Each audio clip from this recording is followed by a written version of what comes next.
Don't you just hate it when you end up doing something you didn't even want to do? And later you're like, wait, how did I get talked into that? I know. And it's not always an accident. There are people who have their ways of getting exactly what they want. And it's not because you agreed, it's because they pushed you there. Sometimes gently and sometimes quite bluntly. So today I'm gonna walk you through 6 of the most common tricks people use to make you do what they want, and sometimes even to use you. And for every single one, I'll give you ways to respond, whether you want to keep it light or you need to shut it down. As we go from 1 to 6, these tricks get sneakier and more complex. So stay with me. And if you want to skip to a specific trick, check the timestamps below. Let's go. The first trick is usually one of the easiest to spot once you know it's a thing. And you've probably experienced it 100 times. I'm talking about the indirect hints. This is when they don't ask you directly. Instead, they make these little comments that just float in the air. If only someone could help me. I always end up doing everything on my own. Or they just give you one of those long, heavy sighs that you can't not hear. Reminds you of someone? Now, here's the sneaky part. It's perfectly timed. They say it when you walk by or when you're close enough. They don't necessarily look at you, but they know it's in your ears and you'll feel that little pull to step in. So if you choose to step in, here's how you could respond. If you want to keep it soft, you can just say, "It sounds like you've got a lot going on. Want to take a break?" And watch for how they respond, because if they mean to lure you to do something for them, they might use some of the other tricks that I'll be uncovering next. Now, if you want to be more direct, you can ask them this question. "It seems you have a lot to do. Did you ask for help?" Sometimes one of the best ways to help is to remind people that they can ask for help and not just assume that people will jump in because of a loud sigh or indirect complaint. And if you're not up for it at all and don't even want to respond, then you can simply ignore it and move away. After all, they didn't ask you and you don't owe them an answer. Now, this brings us to trick number 2. Here's where it gets sweeter and stickier. This is the compliment hook. This one's a classic. They start with flattery. "You're the best organizer. No one else can do this like you." "Oh, she's the most flexible person I know. She can make anything work." Feels nice, right? Until the real reason shows up, the request that follows the compliment. And if they do it in front of other people, oh no, you're really stuck, because how can you turn them down? You've got audience and a reputation to live up to. Yikes. It's like they butter you up before they fry you. Now, here's how you could respond. You could keep it light with "Thank you, but I've already got too much on my plate right now. I hope you find someone else to help you out." Or if you want to be more assertive, you could say, "I appreciate the compliment, but adding more work to my schedule isn't a gift. I'll pass on this one." Remember, compliments are free. Your time and energy are not. Next comes trick number 3. This one creeps in slowly. It starts small and grows big. I'm talking about the small request tactic. This sometimes takes on the form of strategic manipulation. It sounds harmless at first until it's not. It starts with, "Can you just help me with this small thing? This will only take a few minutes. Please sit down."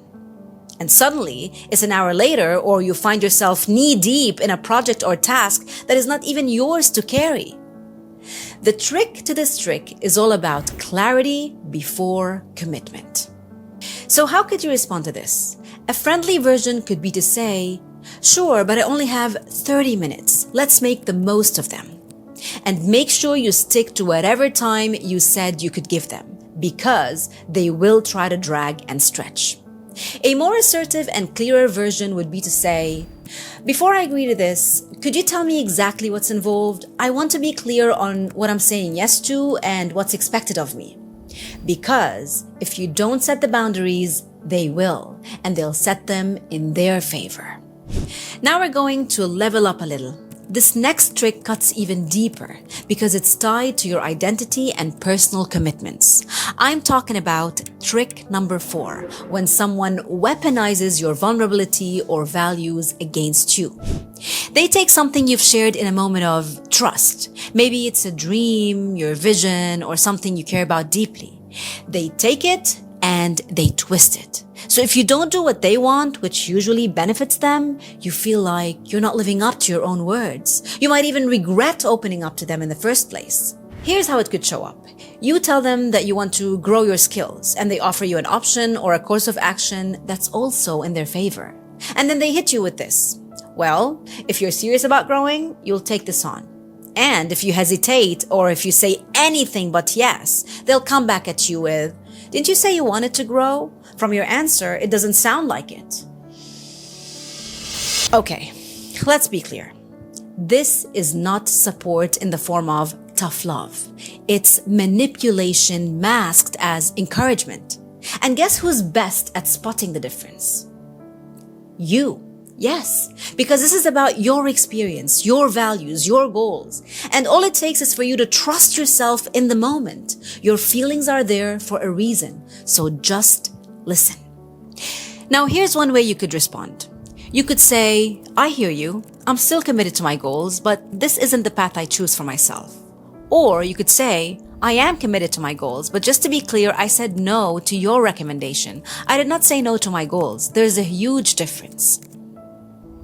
And here's yet another response. This one actually happened with me recently when someone kept pushing. My mind was screaming, "Oh, wait a second. My vision is mine. I have the final say in how I choose to get there, so shut up already." But what came out of my mouth was just a smile and a simple, "Thank you for your time." And I had to repeat it a couple of times until she finally got it. This brings us to trick number 5. And this one can come across as passive-aggressive. It's the guilt play. This might show up in different forms, but 2 of the most common tactics people use to guilt trip you are, number 1, the reciprocity trap, and number 2, the comparison pressure. I scratch your back, you scratch mine. I bet you heard that before. This is exactly what reciprocity is about, and it's generally considered a fair way of dealing. However, it does not mean that you must do what they want just because they helped you out at some point, unless you have a contractual agreement. But the point is, not every ask is equal, and not everything is reciprocal. So how do you respond to someone who says, "I helped you before. How can you say no? How can you not help me?" You could say, "I appreciate what you did before, but this is a different situation." And you can elaborate as you see necessary. I had a situation where I had to stand my grounds in front of someone I truly valued. It reached a point of guilt tripping that made me say, "It's really interesting that you're somehow deciding for me how I should choose to return your favor. I understand how much you want this, but any request has a yes or no potential. Unless this is not a request, I'd like us to clarify." And that's when he started to twist and stutter. Now, the other tactic people guilt trip you with is by comparing you to others. And this is usually a successful method because we are social beings and we tend to measure ourselves up against others. Even Linda said yes, why can't you? This is what comparison pressure could sound like. And you could respond by saying, "I know, and I can make my own choice." Or, "With all due respect to you and Linda, but I am not Linda, and I choose not to participate in this." See, there are so many ways social comparison can trick you into doing things you don't actually want. It could be buying what's trending, or staying in a relationship that doesn't fulfill you just because everyone else is engaged, married, or has a boyfriend or girlfriend. Pressure from social comparison shows up in different forms, so keep your head above the noise and lead yourself out. And finally, we've reached trick number 6 in how people get their way. This one's got a bit of drama. I call it the false solidarity. They make it sound like you're in this together, like their hands are tied, like it's out of their control. You'll hear them say, "I don't even want to do this, but we have to, the client wants it." Or, "I'm just as stuck as you are." But here's the thing. They're the ones who enabled it because it somehow benefits them.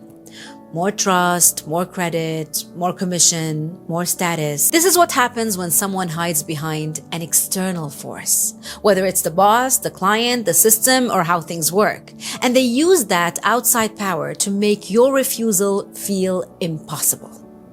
Even when they say you have a choice, they layer it with urgency, obligation, and a fake sense of inevitability, and soon saying no doesn't even feel like an option. So how do you respond when you know it's too much, but you're being pushed because it's just how it is? One way to buy time to think about it is to simply say, I understand that you feel stuck. I'll get back to you soon on this. Or if you want to be more direct, you could say, I hear you, but I can't commit to something just because it seems unavoidable. I'd like us to explore alternatives, and I'd like to know what happens if I say no. So there you have it, the 6 common tricks people use to make you do what they want. And many times they're used in combinations. The bottom line is, kindness and boundaries are not opposites. You can care about people and still decide what's right for you. So the next time someone tries one of these moves, pause, see it for what it is, and choose your response, whether it's gentle, firm, or a clear no. Because once you see the play, you can decide if you want to play along. Let me know in the comments which of these 6 tricks you've had to deal with. And don't forget to like, share, and subscribe. I appreciate your support. And always remember, you've got this. I'll see you in the next one. Ciao.